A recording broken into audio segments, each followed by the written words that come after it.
بسم اللہ الرحمن الرحیم رب اشرح لی صدری ویسر لی امری واحلل عقدۃ من لسانی یفقہوا قولی۔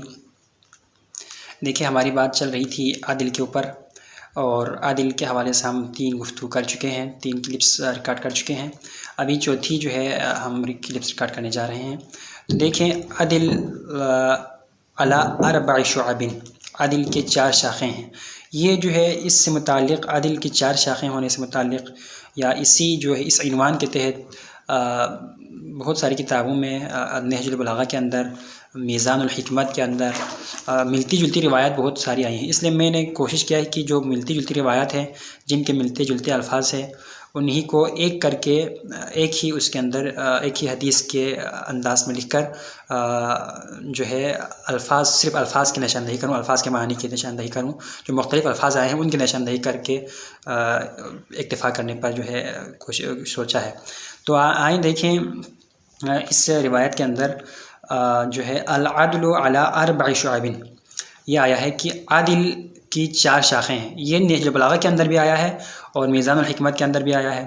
تو العدل علی 4 شعب، اب دیکھیں، علی غائص الفہم، پہلی شاخ عادل کی یہ ہے کہ تہوں تک پہنچنے والی فکر، تہ تک پہنچنے والی فکر، یا غائص الفہم، یہ نہج البلاغہ میں بھی آیا ہے اور میزان الحکمت کے اندر بھی یہ بات آئی ہے۔ تو تہوں تک پہنچنے والی فکر ہو، یہ جو ہے عادل کی پہلی شاخ ہے۔ دوسری شاخ عادل کی غمرۃ العلم، اس میں غمرۃ العلم آیا ہے میزان الحکمت کے اندر، اور نہج البلاغہ کے اندر غور العلم آیا ہے، یعنی علمی گہرائی۔ عادل کی دوسری شاخ علمی گہرائی ہے۔ اب غور بھی وہی گہرائی سے ہے، اور اسی سے ہم غور کرنا کہتے ہیں، اسی سے ہے۔ اور غمرۃ العلم یعنی وہی علم کی گہرائی، علم کا آخری تہ، اس کو غمرہ کہیں گے۔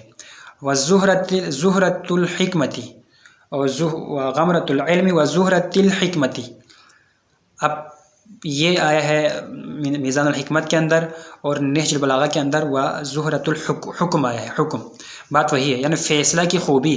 عادل کی تیسری شاخ خوبی فیصلہ کی خوبی ہے، یعنی آپ فیصلہ کس انداز میں کرتے ہیں، یعنی آپ کے فیصلے میں کتنی قوت ہے، کس حسن کے ساتھ آپ فیصلہ کرتے ہیں۔ آیا آپ جو فیصلہ کرتے ہیں اس فیصلے میں کوئی کجی ہے یا نہیں؟ کجی نہیں ہے، آپ کے فیصلے کے اندر خوبی ہے، یعنی فیصلے کی خوبی، فیصلے کی خوبی جو ہے، یہ عادل کی تیسری شاخ ہے۔ اور آخری شاخ، چوتھی شاخ جو عادل کی شاخ ہے، وہ ہے وروضۃ الحلم۔ یہ اس کتاب کے اندر میزان الحکمت کے اندر روضۃ الحلم آیا ہے، اور نہج البلاغہ کے اندر رساخۃ الحلم آیا ہے۔ حلم ہے لیکن رساخہ اور روضہ میں فرق ہے۔ تو یہ کیا ہے؟ عقل کی پائیداری۔ اگر انسان کی عقل پائیدار ہو تو وہ پھر عدل کرتا ہے۔ عدل یعنی عدل کی شاخ، چوتھی شاخ کیا ہے؟ عقل کی پائیداری پر ہے۔ بس اس روایت کی بنا پر ہم کہیں کہ عادل کی 4 شاخیں ہیں۔ عادل کی پہلی شاخ تہوں تک پہنچنے والی فکر ہے، یعنی گہری فکر عادل کی پہلی شاخ ہے۔ جب گہری فکر ہوگی تو عادل قائم ہوگا، اور اگر گہری فکر نہیں ہوگی، سطح فکری ہوگی، تو عادل نہیں ہوگا، ظلم ہوگا۔ اور دوسری شاخ عادل کی علمی گہرائی ہے، گہرا علم رکھنے والا ہو، انسان جاہل نہ ہو۔ اگر علمی گہرائی ہوگی، علم پختہ ہوگا تو عادل ہوگا، اور اگر علم پختہ نہیں ہوگا، علمی گہرائی نہیں ہوگی، علم جو ہے سطحی ہوگا، تو پھر ظلم ہوگا۔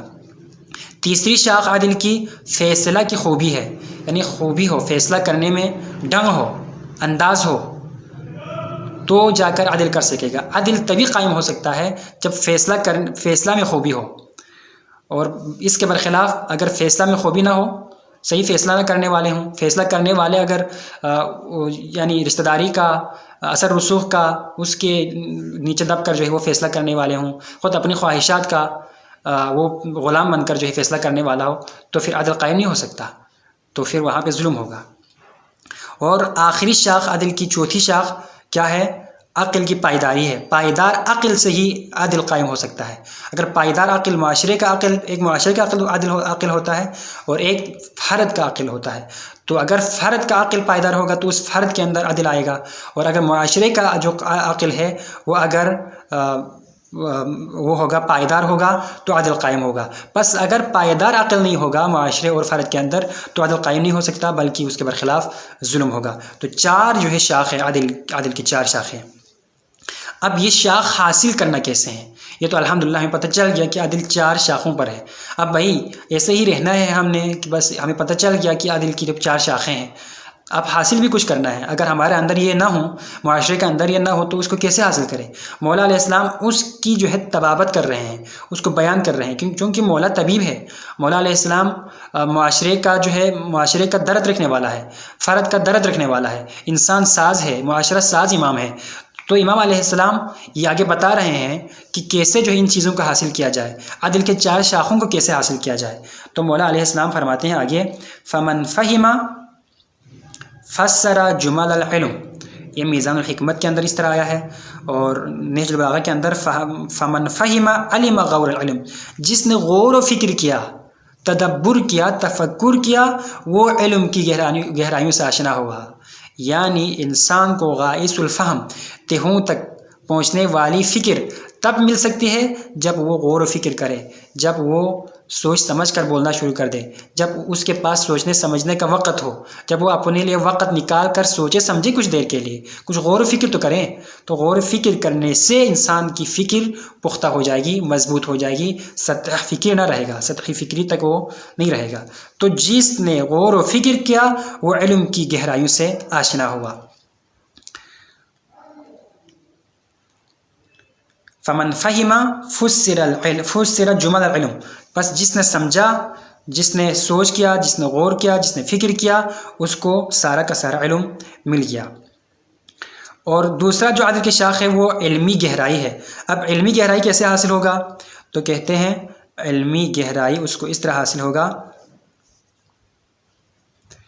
فمن فہم، جس نے غور و فکر کیا. یہاں پہ علمی گہرائی حاصل تب ہوگا جب وہ غور و فکر کرے. یہاں پر بھی غور و فکر کی بات ہوئی ہے کہ جب انسان غور و فکر کرے گا علم کی گہرائیوں تک وہ پہنچ جائے گا، علمی گہرائیوں کو سمجھنے کی کوشش کرے گا، علمی چیزوں کو دیکھنے کی کوشش کرے گا، علم کی وادی میں اتر کر جو ہے غوطہ زن ہونے کی کوشش کرے گا، تو جا کر اس کو علمی گہرائی حاصل ہو جائے گی.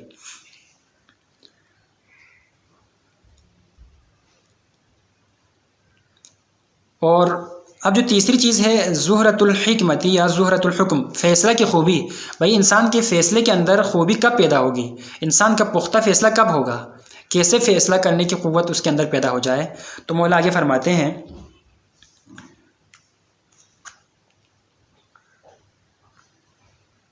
ومن علم شرع غرائب الحکم. یہ اس کے اندر آیا ہے میزان الحکمت کے اندر، اور اس کے اندر نہج البلاغہ کے اندر ومن علم غور العلم صدر عن شرائع الحکم. جو علم کی گہرائیوں میں اترا وہ فیصلہ کے سرچشموں سے سیراب ہو کر پلٹا. یعنی آپ کے اندر فیصلہ کی خوبی، فیصلہ کا سرچشمہ تب پیدا ہوگا جب آپ علمی گہرائیوں میں اتریں گے. تو مطلب پتہ چلا کہ ان میں سے ہر ایک دوسرے پر موقوف ہے. یعنی آپ غور و فکر کب ہوگی؟ جب آپ وقت نکالیں گے اپنے لیے، تب آپ کو غور و فکر کا موقع ملے گا. غور و فکر کرنے کے نتیجے میں آپ کو علمی گہرائی ملے گی، اور علمی گہرائی ملنے کے نتیجے میں آپ کو قوت فیصلہ ملے گا، آپ کے فیصلہ مضبوط ہوگا، آپ کا اچھا فیصلہ ہوگا، آپ کے فیصلے میں خوبی آ جائے گی. تو اب یہ اس طرح جو علمی گہرائیوں میں اترا وہ فیصلہ کے سرچشموں سے سیراب ہوا. اب جو فیصلہ کرنے کی قوت اس کے اندر آ گئی، مضبوط فیصلہ، خوبی کے ساتھ فیصلہ کرنے کی قوت آ گئی، تو کیا ہوگا؟ ومن علم شرع غرائب الحکم. جو آخری کہا تھا کہ فیصلہ کی خوبی ہی جو ہے نا عقل کی پائیداری کی علامت ہے. عقل کی جو چوتھی شاخ ہے وہ عقل کی پائیداری ہے. اور عقل کی پائیداری کب ہوگی؟ جب اس کے اندر فیصلہ کی قوت آ جائے گی. اور قوت فیصلہ کب آئے گی؟ قوت فیصلہ اس وقت آئے گی جب وہ علمی گہرائی میں اترے گا. علمی گہرائی میں کب اترے گا؟ علمی گہرائی میں اس وقت جب انسان اترے گا جب وہ فہم اور فکر کرے گا، غور کرے گا. اور آخری چیز یعنی عقل کی پائیداری اس کو ملے گی. ومن علم شرائع غرائب الحکم ومن کان حکیمن.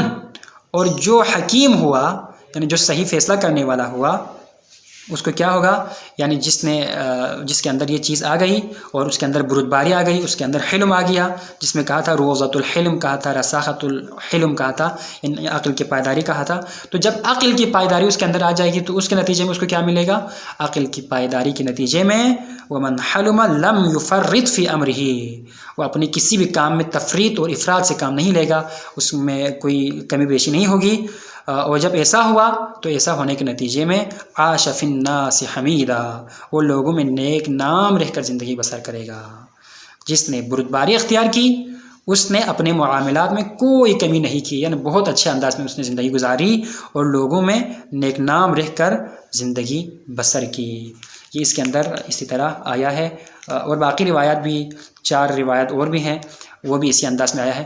اس میں مزے کی بات جو سننے کی ہے وہ یہ ہے کہ اس میں جو ایک روایت نجم البلاغہ کے اندر آیا ہے، اس کے اندر ایمان کے 4 شاخیں قرار دیے ہیں، ایمان کے 4 شاخ.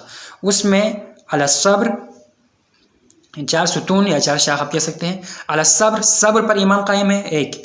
دوسرا والیقین، یقین پر ایمان قائم ہے. تیسرا عدل پر ایمان قائم ہے. اور چوتھا جہاد یعنی کوشش پر، جہاد جنگ سے بھی ہے اور دوسرا کوشش سے بھی ہے. ان 4 چیزوں پر ایمان قائم ہے. تو ان میں سے عدل کی بھی تشریح ہوئی ہے. عدل کے بارے میں صرف جو ہے نا آپ کو بتایا کہ عدل کیسے حاصل ہوگا، تو خود عدل کی 4 شاخیں قرار دی کہ خود عدل کی 4 شاخیں ہیں. ان میں سے ایک یہ ہے غایۃ الفہم، تہوں تک پہنچنے والی فکر. غور العلم، علمی گہرائی. زہرۃ الحکمہ، فیصلہ کی خوبی. اور چوتھی عقل کی پائیداری ہے. تو یہ عقل کی شاخیں ہیں. اور عقل کی شاخوں کو کیسے حاصل کرنا ہے اور انسان عادل کیسے بن سکتا ہے، معاشرہ کیسے عادل بن سکتا ہے، یہ جو ہے نا اس روایت کے اندر، اس روایت کے اس خاص حصے کے اندر بیان کیا گیا ہے. تو انشاءاللہ آگے جو ہے نا عادل کون ہوتا ہے، عادل کے بارے میں اور باقی جو ہے چند امور جو ہے عدالت کے بارے میں ہے. عادل کون ہے جی، اچھا پھر اعدل الناس، سب سے زیادہ عادل انسان کون ہے، عدل کے ذریعے سے مدد کیسے لی جائے. اچھا جو وہ امیر، وہ بادشاہ جو عدل نہیں کرتا، یا جو وہ انسان جس کو فیصلہ کرنے اور عدل کرنے کا موقع ملا اور اس نے عدل نہ کیا، اس کے اوپر کیا عقاب ہوگا، کیا گناہ ہوگا، انشاءاللہ وہ سب ہم اگلی کلپ کے اندر ہم بیان کریں گے. تو والسلام علیکم ورحمۃ اللہ وبرکاتہ. اس سے ایک چیز یہ آپ اندازہ لگائیں کہ ہمارے ائمہ علیہ السلام کے فرامین میں کتنی جو ہے گہرائی ہے اور کتنے جو ہے اس معاشرے اور اس انسانوں کے لیے درد، ان کے درد کے لیے دوا موجود ہے. درد بھی بتایا، دوا بھی بتایا ہے. تو ہمیں چاہیے کہ ہم ان کی طرف آئیں اور سمجھیں کہ ہمارا ائمہ علیہ السلام ان کو صرف نعرے لگانے سے کام نہیں چلتے، بلکہ ان کے فرامین کے اندر انسان کے درد کی بھی تشخیص ہے اور دوا کی بھی تشخیص ہے. والسلام علیکم.